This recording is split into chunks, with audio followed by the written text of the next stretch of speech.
On the one hand, I think that particular early adolescence, mid-adolescence is an enormously important time for friendships and creating intimacy, emotional disclosure, often in same-sex friendships. And to what extent does cell phone use influences? Because texting, posting something on Instagram is different than having a long conversation with somebody. It's a much different form of communication. How does it change it? It's also the whole non-verbal part of communication, like indicating what emotion another person has. I mean, you can put an emoji next to it, but the subtlety of emotional expression and recognizing these emotional expressions is different when you use it with cell phone. Therefore, it's an interesting idea. How do these patterns change? Interesting idea. Also, does it affect their mental health? Because the depression, and particularly in girls, has been linked to social media use, and their Facebook blues is a notion that you find. Yes. It is not just that the quantity and then also the type of screen time that you have plays a role, but also the social context again comes in, because in one study in Great Britain they found that excessive screen time again had a negative effect on mental health, but the negative effect was only 1/3 of that of getting a regular breakfast in the morning. Therefore, therefore it's a family situation, the context, and maybe then screen time and unregulated screen time is just an expression of family chaos that is there and really the driving force behind it. And I remember when I hit puberty, which was not a fun time for me. I didn't really want to. Is it ever? I don't think anybody really enjoys it, but I really didn't welcome it. And I'm seeing how slow a process it is. Because in my head, it's just like, I was a kid, and then I was a teenager, and it was awful, you know. But it takes years for your body to change. I stopped eating, and I still, I don't know, I should do some deep Freudian work or something, what was that about? Yeah. I just stopped eating. There's the feminist part of me is thinking, was that just self-preservation? You know, did I have some kind of fear of what was to come in this pretty hostile culture we live in that wasn't particularly supportive of girls, and I didn't feel like a girl necessarily. Yeah. But I didn't welcome this. I didn't want to have a female body at the time. So I kind of wonder if that was part of it. And history, of course, is telling a story. And history can be written many different ways, depending on whose stories you listen to and whose stories you prioritize, and how you integrate or not the places where the stories don't mesh well. And so storytelling is central to the work that I've done trying to understand gender, in that my research method is interviewing.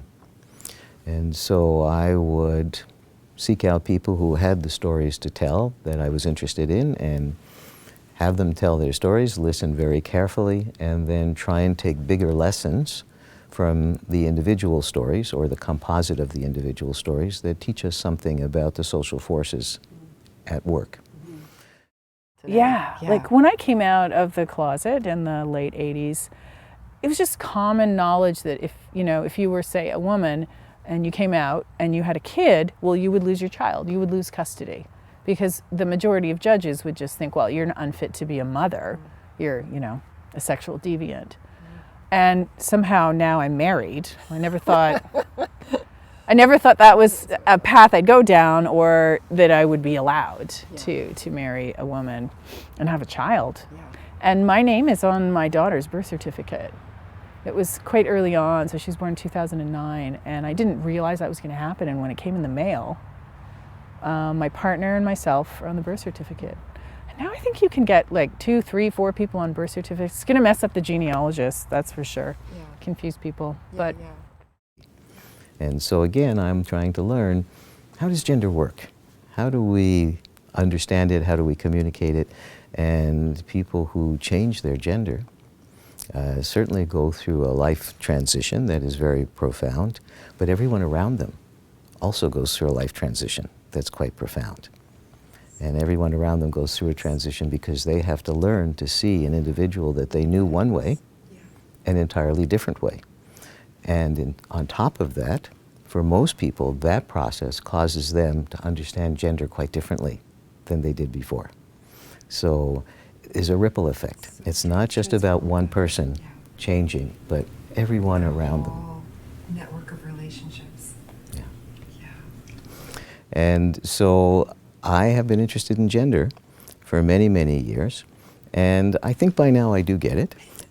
But that's what motivated me in the beginning to start exploring gender, because I was, earlier in my life, a very gender non-conforming person. Today I'm pretty conforming. But I was a very gender non-conforming person earlier in my life, and I didn't communicate well to other people how I wanted them to see me, how I wanted them to understand me. An interesting life stages question that most people never really stop to think about that is unique to trans people are for those trans people who transition as adults. So all of us, trans or not, and not, by the way, is called cis, C-I-S, at puberty, we're under the influence of hormones. Our bodies are changing rapidly. We have to learn how to live in bodies that are changing.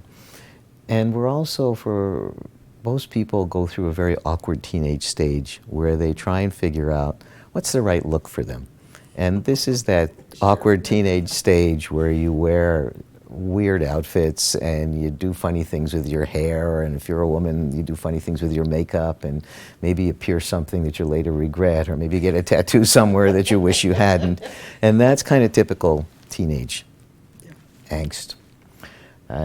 If you're a trans person, you go through all of that, and that is extremely uncomfortable because you're going through it in the wrong body, in the wrong gender. And then, if you transition as an adult, more and more people are transitioning at that same time, but if you transition as adult, which is still very common, then that happens again when you're an adult. So you go on a hormone regimen, which puts you through a different puberty, the one you wanted in the first place, but now you're doing it at 25 or 35 or 45 or even 55. And your body is changing. And once again, you have to figure out how to be in this body that is awkward and not one you're accustomed to. You're under the influence of raging hormones. It's not very different from being a teenager. So you're being bashed about by the hormones as an adult. And then you have to figure out also what your look is going to be. And you go through this whole awkward stage of, gee, your mother dresses you funny. And you're doing this as an adult, and you're doing this in front of people who know you, and you're trying to hold down a job. If you're lucky, a lot of trans people lose their jobs at this point, if they have them.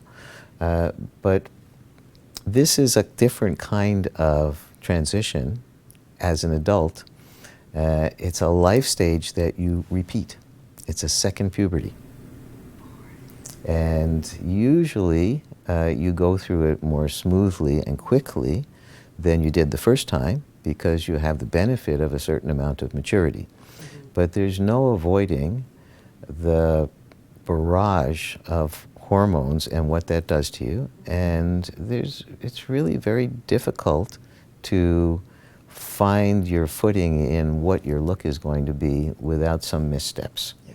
Nobody accomplishes puberty easily, and it doesn't matter that it's the second time in your adult, it's still very disruptive. Yeah. So that's another life stage that happens to trans people that doesn't happen to everyone else. And I think it's important to recognize, again, coming back to the gender theme as well, that how we do gender and what gender means changes as we move through the life cycles. So the meaning of gender for a 14-year-old is quite different than for a 25-year-old, which is quite different again for a 45-year-old. And by the time you're 65 or 85, each of these stages of life what it means for you Yes. changes. I so agree. It is not a static thing. No. And so I think it's important for all of us to be learning from each other in both directions.